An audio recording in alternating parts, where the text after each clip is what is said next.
Madam Speaker, in 2016, we will also reassign and centralize climate change coordination and project implementation, monitoring and reporting functions at the whole of government level with the Strategic Planning Office. This will ensure that budget-funded programs and projects are implemented in a holistic and well-coordinated manner. The Strategic Planning Office will be responsible for the assessment and tracking of performance of all government ministries through the new National Development Plan.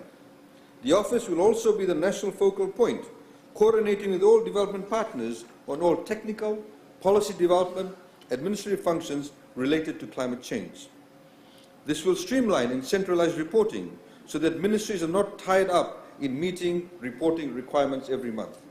They will be freer to concentrate their efforts on implementation.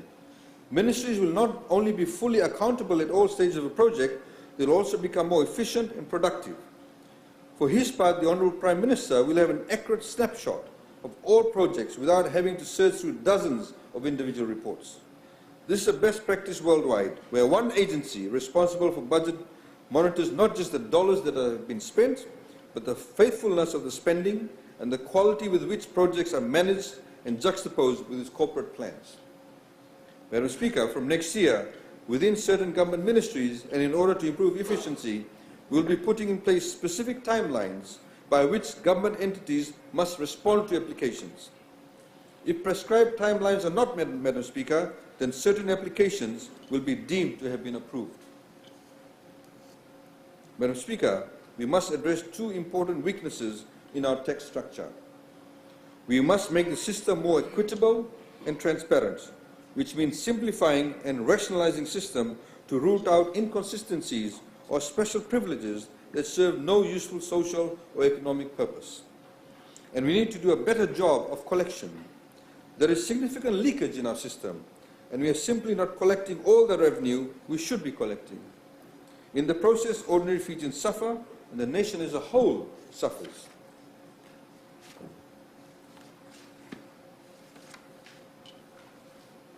Madam Speaker, you may recall that we had, through this House, passed a law where we gave amnesty to Fijians who had undeclared assets offshore. And we gave them amnesty, saying if they declared those assets by 15th of October, then they would not suffer any repercussions as penalties.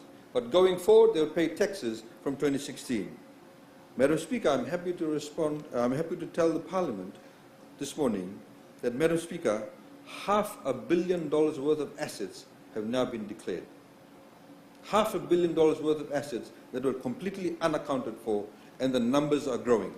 Because some of the assets that have already been declared, Madam Speaker, they have not had the full value attached to it.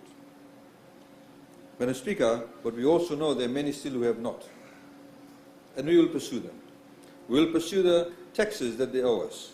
Madam Speaker, I would like to thank all those Fijians who have come forward, put their trust in the laws we put in place, and have declared their assets.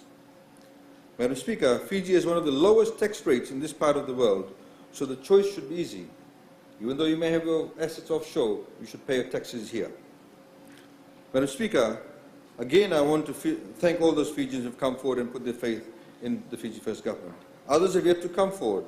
The very positive response to this amnesty in a short period of time has compelled us, Madam Speaker, through this budget, to offer a similar amnesty for all Fijians to declare assets owned here in Fiji that they have not declared previously, because we know many are hiding those assets behind other names or other people, including assets held in the names of other people that may be third or fourth parties.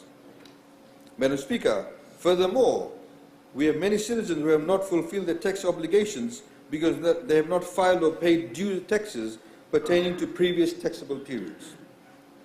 We want to, Madam Speaker, through this budget, and we will through this budget, Madam Speaker, give them an equal and a last opportunity to voluntarily come forward to pay the due taxes by the end of December 2015.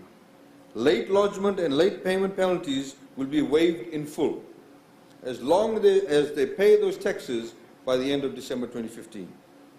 Madam Speaker, tax avoidance and in some cases outright tax evasion is a problem that we are going to attack aggressively by collection and by reform.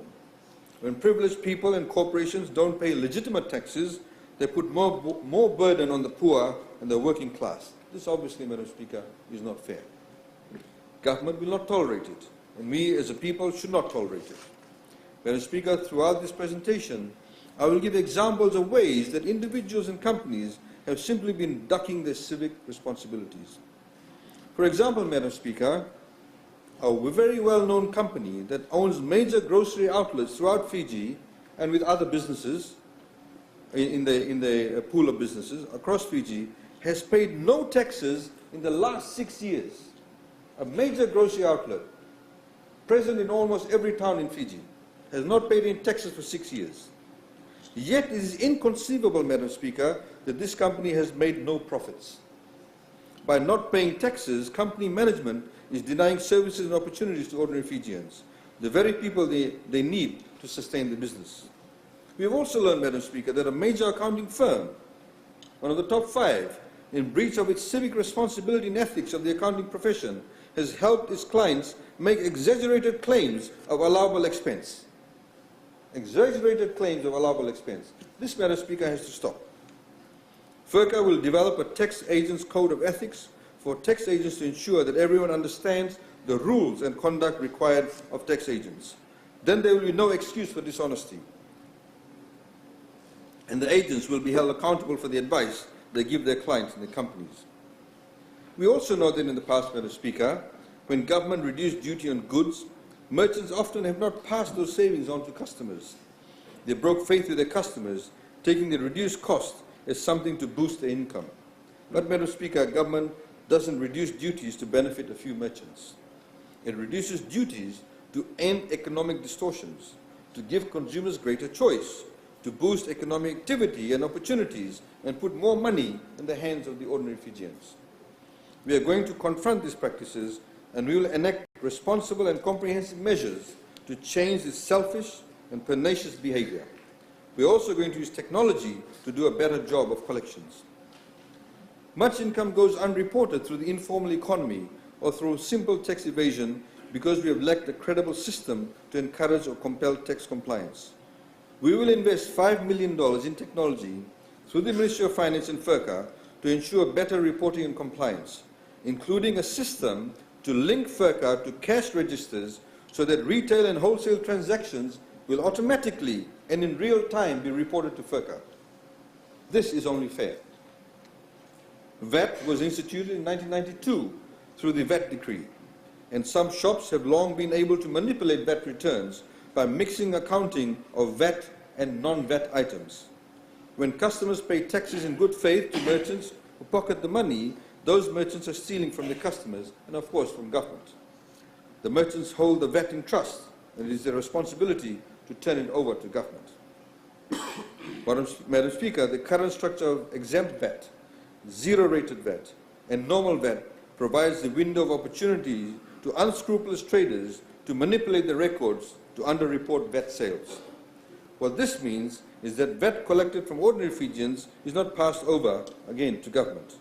And on the contrary, these traders overstate the input expenses to claim undue refunds.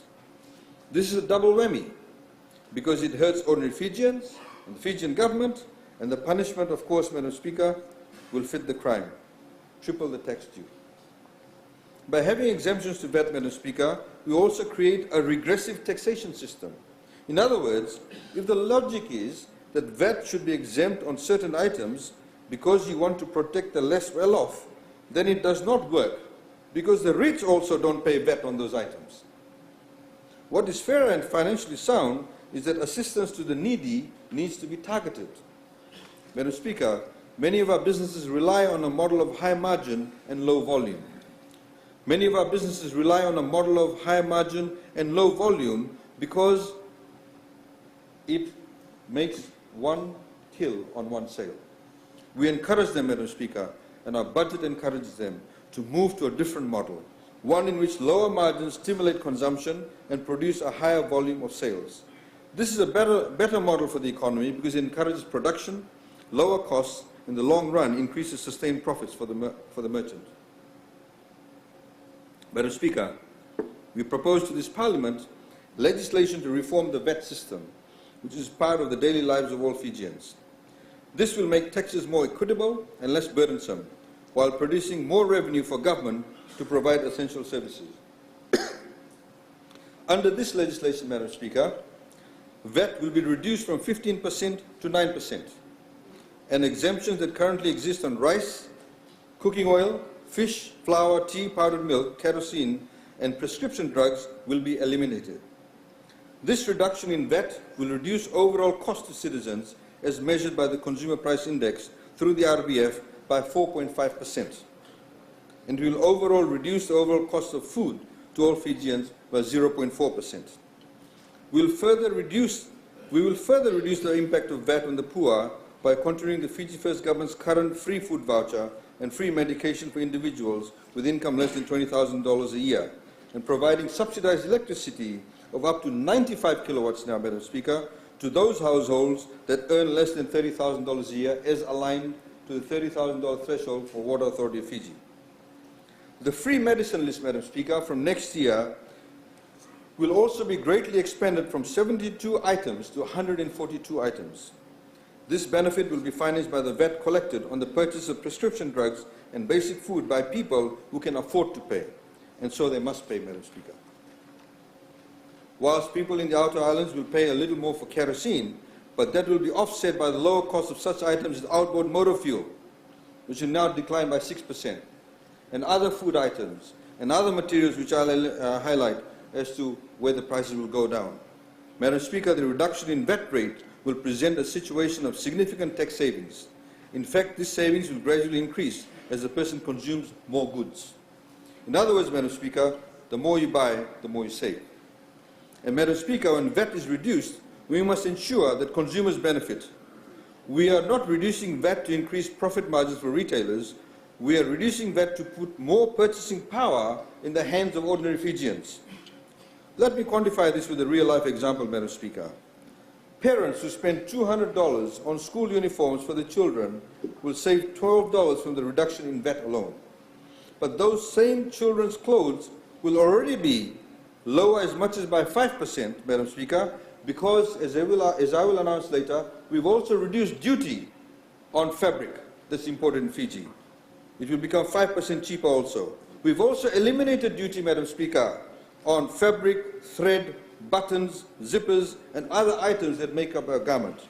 So the total savings from $200, Madam Speaker, could be as much as $20. $20, Madam Speaker. But the price reductions go further and much deeper. While VAT will be applied to rice, cooking oil, fish, flour, tea, powdered milk, kerosene, prescription drugs, in 2016, the overall cost of groceries will still come down.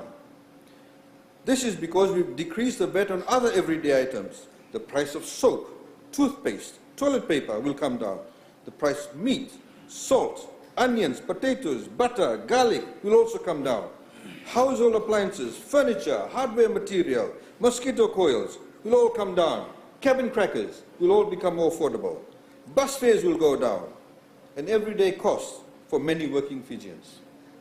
For items where the duties have also been reduced, such as deodorant, sanitary pads for women, running shoes, baby clothes and diapers, the prices will come down even further because we've reduced duty.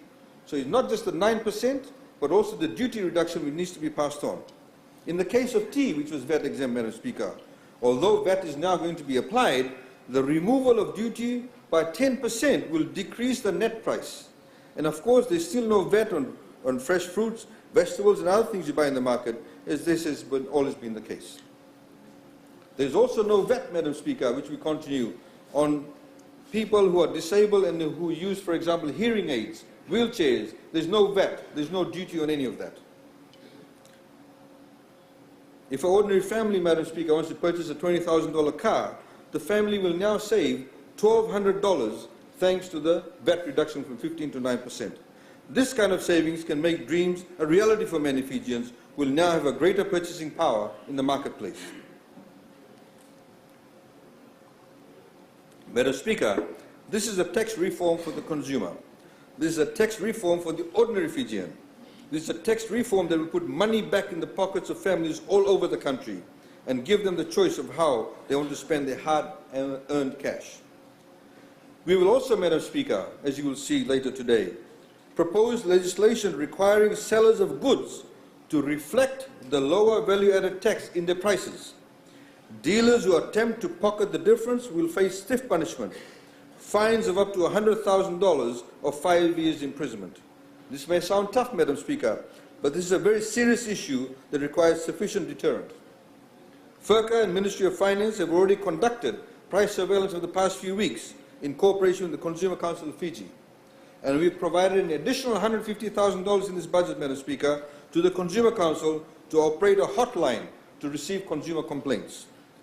The lines, Madam Speaker, will be running hot beginning next week.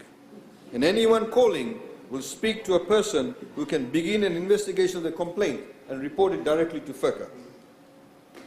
Madam Speaker, as part of this progressive system, the service turnover tax will increase from 5% to 10%. And we will also impose an environmental levy of 6% to those businesses currently paying the STT. Those who use services in this sector will pay the increase, Madam Speaker, but we note that most Fijians do not use or very rarely use these services where STT is. It's where the hotels, or you have the bikes they're using the water. All those types of activities which most ordinary Fijians do not use. So we are essentially, Madam Speaker, making up the balance of that from people who can afford those services to supplement the subsidy we are giving to ordinary Fijians. Our Constitution, Madam Speaker, guarantees all Fijians the right to a clean environment, and this measure reinforces government's commitment guaranteeing that right. Ordinary Fijians will not be affected by this tax. Madam Speaker, Fiji is a premier destination offering a high-value vacation product. Visitors come for the luxury of the accommodation and the natural beauty and recreational opportunities in Fiji, and they will willingly pay a small additional charge to support environmental protection programs. By point of reference, Madam Speaker, Maldives charges $6 a day for a night spent in a hotel, going to the environmental levy. Given the VAT reductions, Madam Speaker, visitors will pay only 5% more in taxes than they do today. And Madam Speaker, of course, we say Fiji is well worth it. To put into perspective, Madam Speaker, if you stay at a hotel at the moment, you pay 15% VAT and you pay 5% STT. Come January the 1st, you will pay 9% VAT, you will pay 6% environmental levy, you will pay 10% of STT. So you move from 20 to 25%. Those people who stay at hotels and use their services. Madam Speaker, we are now also consulting with other industries to see how they can participate in this measure to protect the environment. Madam Speaker, the policy mix involving VAT reduction, broadening of VAT base by imposing VAT on some items, prescription medicine and kerosene, along with the increase in the STT rate and the introduction of environmental levy, will not place tax revenue in a precarious position. In fact, Madam Speaker, the overall impact of these changes is expected to lead to a revenue gain of $38.5 billion. The VAT rate reduction is a pro-growth tax policy and will have an expansionary impact on the economy, and the overall revenue gain will be much higher than this. This is similar to the 2012 income tax cuts, when revenue collections increased phenomenally and FIRCA reported an average revenue growth of over 10%. The income tax cut impact has actually been felt over a number of years, and we will expect the same trend for VAT reduction. Madam Speaker, although the VAT rate reduction itself will have a loss of $316 million, this will be offset by a gain of $108.6 million through VAT on basic food items, $127.5 million from STT, an environmental levy, and $120 million VAT compliance initiatives, particularly through the VAT monitoring system.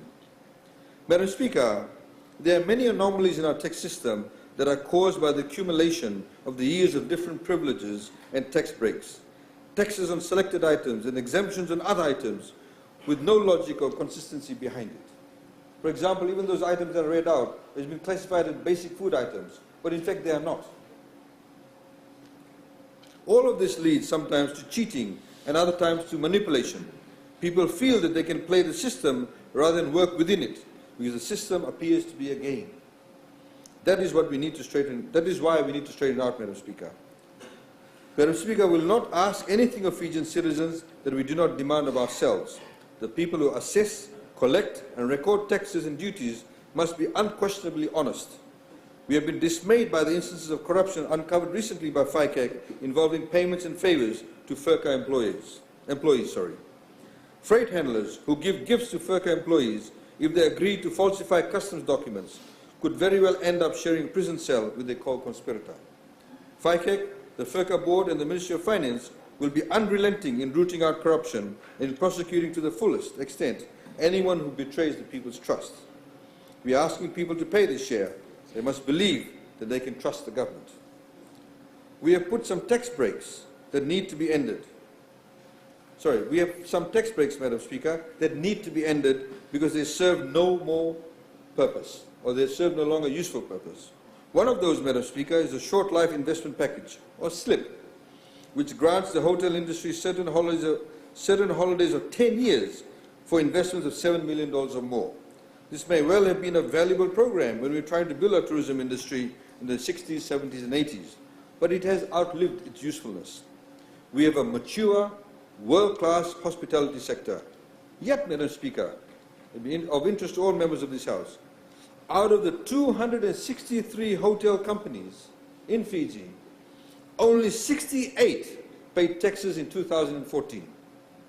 And, Madam Speaker, on top of that, we collected only $8 million in corporate income taxes from hotel companies. And, Madam Speaker, the sole traders in the hotel industry weren't any better. Of 294 sole proprietors, only 89 paid any income taxes at all. FIRCA report estimates the revenue of the entire hotel sector at $830 million in 2014, but government received only $8.56 million in income tax, Madam Speaker. All SLIP applications from now until 31 December, Madam Speaker, will be processed under the existing SLIP framework. But from the future, Madam Speaker, it will change. Madam Speaker, Fiji's economy has responded well to the reforms put in place over the last several years, and will continue to root out policies that stifle innovation, create perverse incentives for businesses, and have no discernible social or economic value. We will continue to fine-tune the reforms to meet the demands of the modern global economy. As we do that, we will encourage more investment. Investment Fiji, Madam Speaker, issued 228 foreign investment registration certificates in the past 8 months, valued at more than $722 million, and with 2,903 proposed new jobs. Applications are up by 39% over last year. These investments are distributed across sectors, including services, utilities, and manufacturing. This added to the unprecedented rise in significant investment, Madam Speaker, by Fijians, which has increased from 164 last year to 228 this year. This confidence in Fiji's future is both a pat on the back and a challenge. We must be up to the task of ensuring that people who bet on Fiji's future come out winners. If they win, the Fijian people win. We are putting elements in place to make Fiji the Geneva of the Pacific, Madam Speaker. We have a foreign policy that seeks good relations with all nations. We have a strategic location that makes us a commercial and telecommunications hub for this part of the world, and a leader in pressing the needs of the South Pacific Island nations internationally. We have hard-working, educated, and civil population, and we are putting the macroeconomic policies and budgetary priorities in place to accelerate those other advantages. The international community has taken note of what we are doing. We've made believers out of skeptics and given hope and new ambition to Fijians. So with all this good news, Madam Speaker, how will we fine-tune the reforms and root out counterproductive policies, laws and regulations? How will we eliminate privilege and ensure that people who are reaping the benefits of this economy are paying their fair share in taxes? We have developed a comprehensive series of reform of taxes and duties designed to achieve that and to propel our economy forward, as the IMF has suggested. Madam Speaker, we will eliminate the duty suspension scheme, which will mean zero duty on plant and machinery, raw materials and other inputs for manufacturing, everything from shirt buttons to chemicals, and we will reduce the duty on quad bikes, used almost exclusively in the tourist industry, from 15% to 5%, and also now by the agricultural sector. The Fiji Exporters Council will also no longer need to play a role. In fact, their role becomes redundant, and compliance costs for businesses should go down dramatically. By reducing duty on these items, Madam Speaker, we are also giving ordinary Fijians the opportunity to get, for example, into the garment industry. The boombos in the villages, the ladies who sew clothes, will no longer have to pay duty for buttons and fabrics and zippers that they had to pay, but the garment factories did not have to pay. This is one more factor in making Fiji more attractive to investors, but it also serves Fijian consumers. Reducing costs of duty, compliance and cash flow will give them the promise of higher quality goods at lower costs. We have eliminated or reduced duty on many items that are very personal in nature and make a difference in the lives of Fijians, in particular with the young population. There will be no more duty on sanitary pads, tampons and diapers. Duty will be reduced from 32% to 5% for baby garments, undergarments for men and women, and deodorants. Skincare products, shaving preparations, cameras, camcorders, sunglasses, binoculars, electric games, and watches and jewellery will carry a duty of 15%. For the sake of public safety, Madam Speaker, we will eliminate duties on fire safety awareness equipment, and consumers will benefit from a reduction in the duty on motorcycles from 15% to 5%, and the complete elimination of duty on bicycles. And of course, the tyres that go with the bicycles and the tubes that go with the bicycles. We want people to cycle more. Also for safety, Madam Speaker, we will ban the importation of used tyres by 2017. But we will also reduce duty from this coming year on new tyres and tubes from 32% to 5%. Used tyres, Madam Speaker, present a safety hazard on our roads. And as we get better roads, people are speeding more and we see more accidents. And the Fijian people deserve better. We will also provide funding to the Land Transport Authority for mobile way bridges and enforcement personnel. We have spent hundreds of millions of dollars to improve our roads over the last 3 years, and we simply must protect them from overburdened trucks travelling in the night. And you see the roads flexing up on the side. All new motor vehicles imported to Fiji must now be Euro 4 compliant. Whilst, Madam Speaker, as we announced about 2 years ago, the second-hand vehicles need to be Euro 4 compliant at least, we discovered that new car dealers were procuring Euro 2 cars from all over the world at cheaper price and then charging higher price in Fiji. This must be stopped, and it will be stopped. Madam Speaker, we know that a number of new car dealers, as I've said, imported Euro-car vehicles that do not meet safety and environmental standards in Europe and elsewhere. So Fijians were getting a raw deal. They're paying for the newest vehicle, but getting the vehicles that cannot be sold in more developed countries. Used vehicles may be imported only if they're Euro 4 compliant. Vehicles with engines running on both unleaded petrol and diesel fuel must be less than 5 years from the year of manufacture. And vehicles running on LPG or CNG with solar, electric or hybrid engines must be less than 8 years from year of manufacture. Madam Speaker, small and medium enterprises, that is businesses with gross turnover less than 500,000, drive growth and innovation in the economy. And we want to encourage them and nurture them. Stamp duties have been a fact of life for SMEs, and as they are for most Fijians for as long as anyone can remember. Madam Speaker, through the 2016 budget, we are eliminating stamp duty on all instruments for SMEs, but with the understanding that the onus is on each business to prove that it is a legitimate SME. SMEs will no longer also have to pay for fees to the Fire Authority of Fiji or OHS fees. The SME Credit Guarantee Scheme, which is facilitated through the Reserve Bank of Fiji, has made loans valued at $61 million over the past 3 years, and which of course will continue. It shows the confidence in the SME sector. We will continue to invest in infrastructure, Madam Speaker. The new 4-lane highway linking Suva and Nadi has won accolades from local and foreign investors and experts. As you can see, the one that's already started coming out of Nadi Airport. And the emphasis on improving transportation infrastructure is paying benefits that go far beyond dollars and cents. It means more unity, more opportunity, and less isolation for Fiji. Madam Speaker, we will continue to support improvements in road, maritime, and air transportation. Madam Speaker, the ADB, in one of its recent publications, noted the important role of air links between the Pacific and the rest of the world. Asia, in particular, in lifting export prospects and establishing new markets in key sectors such as tourism, agriculture, and fisheries. The ADB, in fact, Madam Speaker, identified Nadi as South Pacific's regional hub, given Fiji's connectivity And we might add Fiji Airways standing as the lead provider of air services in the Pacific.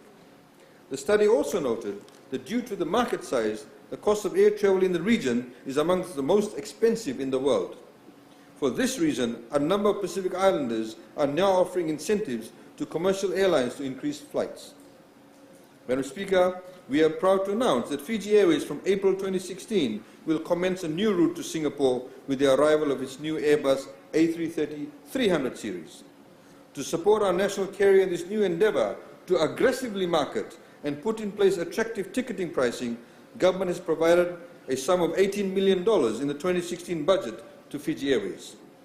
Singapore is a major international hub with extensive connections to other Asian ports, including India, Thailand, China, as well as Europe, to the Middle East, which will further promote tourism arrivals and cargo traffic to the country and help send our unique agricultural exports. We will now have air connections to every continent, Madam Speaker, with this connectivity that borders the Pacific Rim except South America. In addition to opening up new opportunities for trade between Fiji and Singapore, these direct flights will also be in time for the IRB's Rugby 7 series in April next year. Those of you who follow rugby will know that Singapore has now replaced Tokyo as the next venue after Hong Kong. Madam Speaker, not all Fijians can take direct advantage of international air travel, but many depend on air transport to travel within Fiji. So we will increase allocations for domestic air services in order to keep it affordable and accessible. We will subsidize a total of 390 trips at a cost of $1.85 million.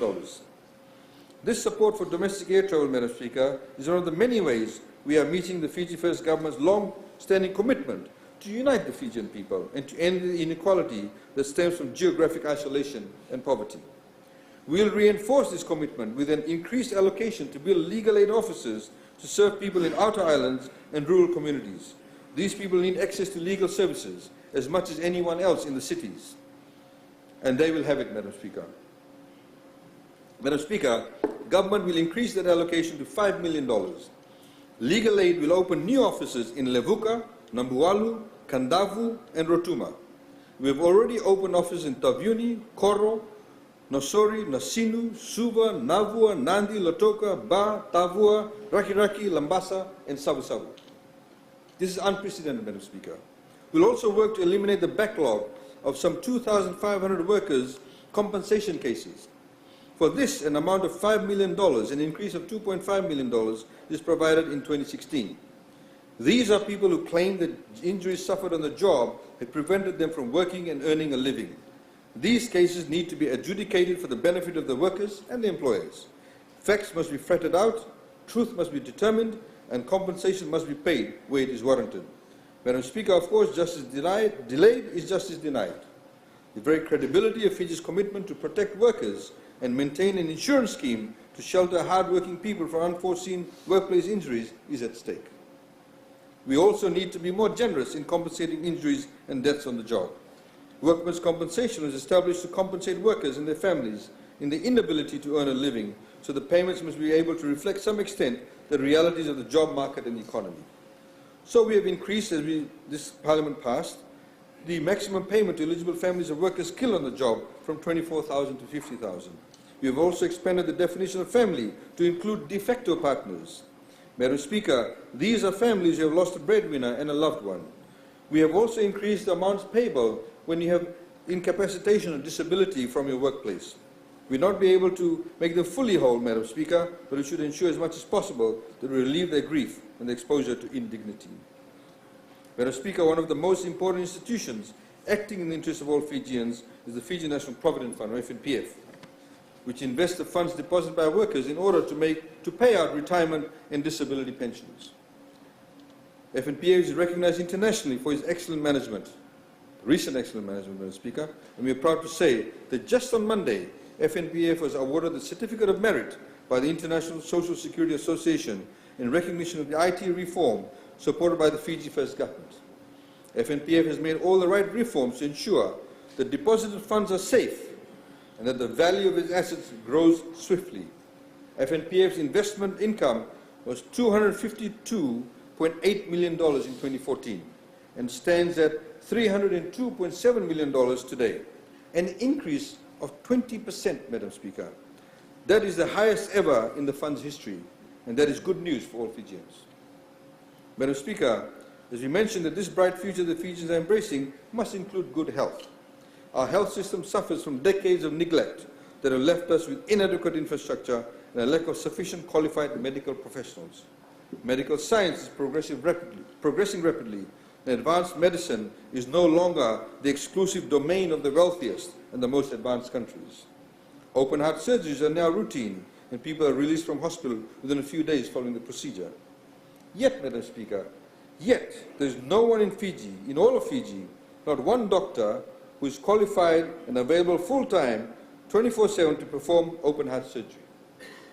This means Fijians that do not have the means to travel to India or Singapore or Australia or New Zealand for the procedure must live with this condition or wait for some group that may come over from overseas, limiting the activity and denying the families and the country to their full efforts. To have surgeons required decades of training and specialization. Unfortunately, Madam Speaker, previous governments did not invest in our human resources, but we are determined to catch up. The Fiji First government has a series of programs, projects, and fiscal and budgetary measures to help us make up the lost ground. This must be a long-term effort, but there can be no compromise, no hedging, and no half measures. The modern Fiji, Madam Speaker, must be a healthy Fiji. Madam Speaker, I'm very pleased to announce that from 2016, investors who set up private hospitals with a minimum investment of $7 million will receive a 10-year tax holiday. They can access 60% deduction for new capital improvements and receive duty-free importation of all capital goods. We need to do this. We need to get more people into this space. Investors also, Madam Speaker, who establish ancillary medical services, such as diagnostics and laboratories, will receive a 4-year tax holiday for a minimum investment of $2 million and the same 60% investment allowance and customs concessions for private hospitals. Both types of these investors, Madam Speaker, will be able to carry losses forward for 8 years. Madam Speaker, we will also increase funding for operational costs of existing public health facilities and establish more positions for doctors and skilled nurses and technicians. We will recruit talent from outside in order to give Fiji the best professionals we can acquire, professionals who will bring new skills to pass on to our doctors. But our objective goes well beyond the facilities and personnel that our budget can provide. Our objective is to raise the standard for medical care in Fiji, to fundamentally change our belief in what is possible and what is achievable. We want every Fijian to expect good health and a long life, and to have well-justified faith that the care he or she gets in Fiji will guarantee that good health and good life, at least as much as medical science makes that possible. We want to provide full tertiary care for our own people, partnering with the private sector when necessary to build and operate the hospitals and to teach and train professionals. There is no reason why we cannot eventually have a university hospital in Fiji, which of course has been delayed.